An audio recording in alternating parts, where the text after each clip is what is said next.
With Cade Cunningham being out of the lineup with an injury and the risk of not winning an award on the horizon, Adam Silver speaks out on the situation and things get crazier around not only Cade Cunningham and the risk of him not making an All-NBA team or winning MVP, but we get a look at one player in particular that has completely turned the tides within this Detroit organization, as what looked like a poor pickup at this year's NBA trade deadline has turned into a hidden piece within the rotation. We're going to break down everything from an update coming from Cade Cunningham and his agents, a response coming from Adam Silver, and a dive into this one player in particular that has completely reshaped the bench of the Detroit Pistons moving forward, and so much more. But before we get into it, I just want to give a huge shout out to everyone watching. You're part of the 85.8% watching this right now, and you haven't hit the sub button yet, but you want to see up to date on everything to do around the Pistons, from game updates, trades, reports, anything you can think of, you can catch right here on Pistons Digest. It's completely free and it means the world. Now with that, let's just dive straight into it today with, of course, Cade Cunningham being out with an injury and a timeline looking like the start of the playoffs for the star player to return to the team. Now with this, of course, the 65 game rule has caused a big stir in the NBA from current players, former players, fans, media, anyone you can look at, including Cade's agents, who came out to speak. Cade has delivered a first All-NBA season. If he falls just short of an arbitrary games played threshold due to a legitimate injury, it should not disqualify him from being recognized. He has clearly earned over the course of the season. The league should be rewarding excellence, not enforcing cutoffs that ignore context. An exception needs to be made. Now, of course, Adam Silver fired back with this, and we're going to dive into that. But of course, Cade Cunningham, someone that not only looked like he had a legitimate chance to win league MVP going in, of course, to the end of the season and into the playoffs, while averaging insane numbers, 25, 6, and 10, of course, the best playmaker in the NBA.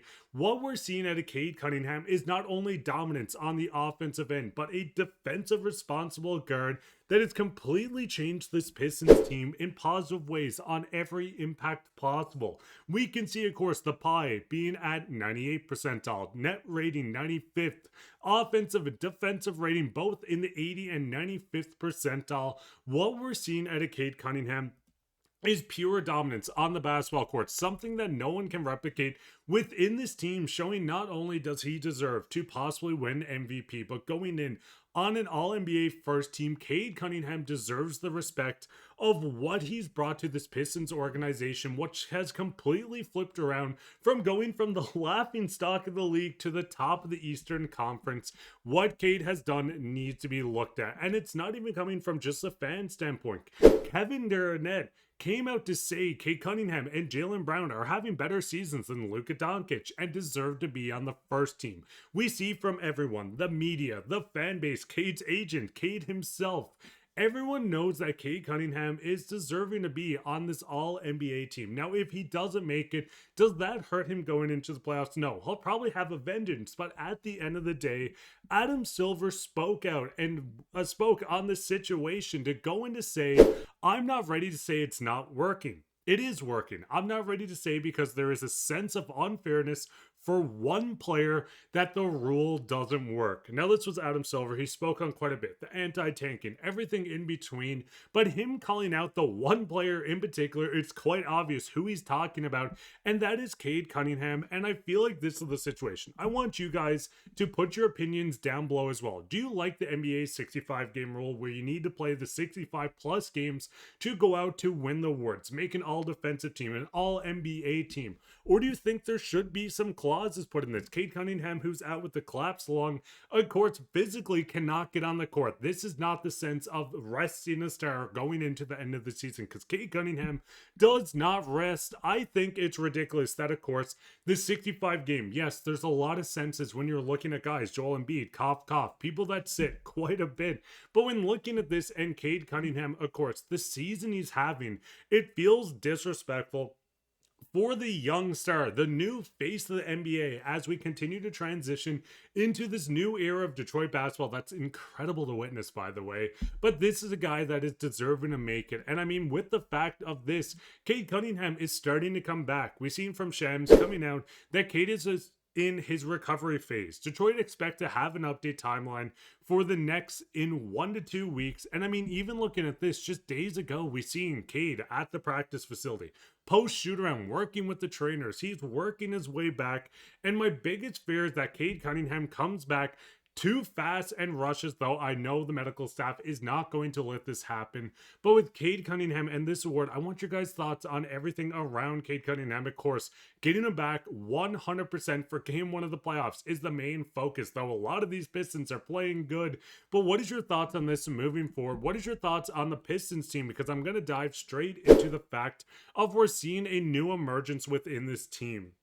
Now, looking at the bench, Dennis Jenkins, by the way, has stepped in as a complete star in that starting lineup, kind of overachieving what we expected. But one player in particular I do want to dive into, who a lot of people looked and frowned upon when we got him at trade deadline, being the only move, is Kevin Huerter. Now, with Kevin Huerter, of course, 11 points, 4 rebounds, 3 assists. What we're seeing out of Kevin Huerter and what he's brought to this Pistons team, especially in the spot start that we've seen just last game, what we're seeing with Kevin Huerter is an emergence of a new player. With him, he stepped into this lineup. Of course, the three-point shooting has progressed a bit, but you want this to get to a next level. But the big thing, what we're doing with Kevin Huerter now, is putting another player into this lineup that has came in as a legitimate secondary ball handler on the team. Looking through the stats, of course, Kevin Huerter, 22 points, 3 rebounds, 2 assists, 1 steal, a plus 21.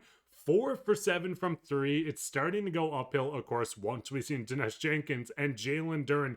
Both of them did go off versus the Pelicans. We've seen Kevin Huerter stop Luka Doncic on that big play to end the game versus the Lakers and end the Lakers' winning streak. But Kevin Huerter is a piece that's going to get very interesting. I want you guys also down in the comments now, do you think we're going to see him jump up this rotation? Could you see Kevin Huerter legitimately coming in as maybe the second option off the bench behind someone like Isaiah Stewart or Dennis Jenkins once this team gets healthy? Because what we're seeing out of Kevin Huerter the past couple of games, it's awesome to see. What we love to see as well is that everyone on this Pistons team love how he stepped in and became a part of the team. He gets along with everyone. It's awesome that he did not break anything up. And looking at the rotation with Javonte Green, of course, bouncing back a bit, we know Caris LeVert is Caris LeVert. There's no other way to put it.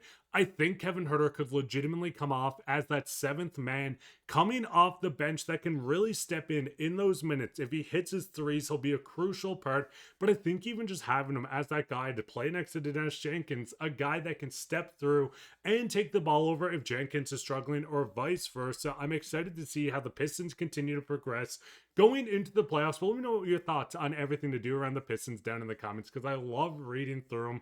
But I've been your host, Mark Pye. I hope you guys enjoy this. Go Detroit basketball, and I'll see you in the next one.